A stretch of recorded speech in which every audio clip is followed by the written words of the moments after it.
12 বছর ধরে ঝুঁকিপূর্ণ চলাচল, ধ্বংসের মুখে জামালগঞ্জের তেরানগর ব্রিজ। শাহিন আলম, সুনামগঞ্জ প্রতিনিধি, ছবি বিস্তারিত।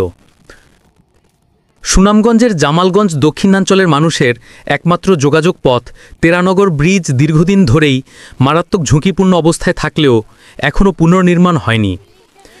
পরিত্যক্ত ঘোষিত হওয়ার পরও প্রতিদিন শত শত মানুষ বাধ্য হয়ে এই পুরনো ও জীর্ণ কাঠামোর উপর দিয়ে পারাপার করছে। ছোট যানবাহন থেকে পথচারী সবাই আতঙ্ক নিয়ে ব্রিজটি পাড়ি দেয় প্রতিদিন। স্থানীয়দের অভিযোগ, বছরের পর বছর ধরে বিভিন্ন সময় প্রতিশ্রুতি পাওয়া গেলেও বাস্তব উন্নয়ন কাজের দেখা মেলেনি। দক্ষিণাঞ্চলের 30টি গ্রামের প্রায় 50,000 মানুষের জন্য এটি একমাত্র চলাচলের পথ। পরিত্যক্ত ঘোষণার পর কেটে গেছে 12 বছর, তবু স্থায়ী সমাধান হয়নি। সিমেন্ট সুরকি খসে পড়া, উন্মুক্ত লোহার রড বেরিয়ে থাকা, বিভিন্ন অংশ দেবে যাওয়া, এসব কারণে অটো, ইজি বাইক ও মোটরসাইকেল চালানো অত্যন্ত ঝুঁকিপূর্ণ হয়ে উঠেছে। স্থানীয়দের দাবি, গত এক যুগে এ এলাকায় ঘটেছে প্রায় 1.5 শতাধিক দুর্ঘটনা। ইজি বাইক চালক স্বপন বলেন, পেটের দায়ে জীবনের ঝুঁকি নিয়ে ব্রিজে উঠতে হয়। হুইল পিছলে গেলে গাড়ি নিচে পড়ে যাওয়ার ভয় থেকে যায় সব সময়, কিন্তু বিকল্প না থাকায় বাধ্য হয়ে চলাচল করি। পথচারী গীতারানী বলেন, ব্রিজে উঠলেই মনে হয় দেবে যাবে, বাচ্চা নিয়ে পার হওয়া দুঃস্বপ্নের মতো। সারা দেশে উন্নয়ন হলেও আমরা যেন মৃত্যু ফাঁদে হাঁটি। আরেক পথচারী কাশেম মিয়া বলেন, ব্রিজ ভাঙা থাকার কারণে গাড়ি চলাচল কমে গেছে, মালপত্র আনা নেয় কষ্ট হয়, ভাড়াও বেশি লাগে। কৃষকদের একই অভিযোগ, বছরের বছর ধরে শুধু আশ্বাস। তাদের ভাষায় বাঁশের সাঁকোর কথা শোনাই, কিন্তু স্থায়ী সমাধান আজও হয়নি। বছরে একমাত্র ফসল বোরো ধান। সার, বীজ, কৃষি উপকরণ আনয়ন থেকে শুরু করে ফসল ঘরে তোলা সব ক্ষেত্রেই দুর্ভোগ পোহাতে হয় এই ব্রিজের কারণে। ভীমখালী ইউপি চেয়ারম্যান আখতারুজ্জামান তালুকদার বলেন, তেরানগর ব্রিজের দীর্ঘদিনের ভোগান্তি নিরসনে আমি বহুবার এলজিডি অফিসের সঙ্গে যোগাযোগ করেছি।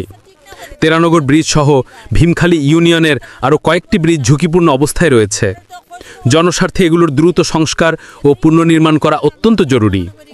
এ বিষয়ে উপজেলা প্রকৌশলী এলজিইডি সানোয়ার হোসেন বলেন, জামালগঞ্জে দীর্ঘদিন কোনো ব্রিজে বড় ধরনের সংস্কার বা নতুন নির্মাণ হয়নি। তেরানগর ব্রিজের কাগজপত্র নতুন করে প্রেরণ করা হয়েছে। জরুরি ভিত্তিতে 5টি ব্রিজের প্রকল্প পাঠানো হয়েছে, যার মধ্যে তেরানগর ব্রিজ অন্যতম। চলতি মৌসুমেই 96 মিটার দৈর্ঘ্যের নতুন ব্রিজ নির্মাণের অনুমোদন পাওয়ার আশা করছি। দীর্ঘ 1 যুগ ধরে ঝুঁকি নিয়ে চলাচল করা। দক্ষিণাঞ্চলের মানুষের এখন একটাই দাবি, অস্থায়ী সংস্কারের বদলে দ্রুত স্থায়ী ব্রিজ নির্মাণ। তাদের মতে, রাজনৈতিক প্রতিশ্রুতি বা কাগজপত্রের জটিলতায় আর সময় নষ্ট নয়। তেরানগর ব্রিজই বর্তমানে জামালগঞ্জ দক্ষিণাঞ্চলের সবচেয়ে জরুরি প্রয়োজন।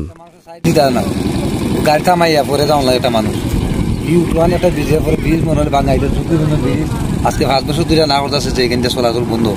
এরপর তো মানুষের মানতে আছে না, এরপর তো ভাঙ্গে ভাঙ্গে পরে যাইতেছে।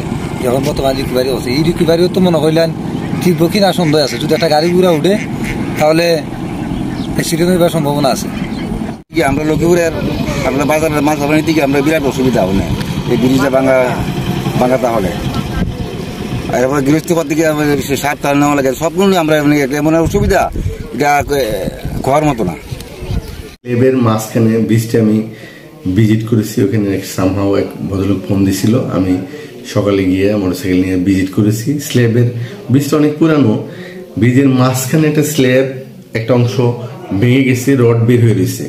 পরে সাময়িকভাবে এখানে একটা ট্রিটমেন্ট করা হয়েছে। তবে আমরা 5টা ব্রিজের টেন্ডার হবে ডিসেম্বরের পরে, সামনে জানুয়ারিতে। এই 5টা ব্রিজের মধ্যে তেরানগর ব্রিজটা আছে। আরেকটা ব্রিজ হলো ভীমখালী ইউনিয়ন পরিষদের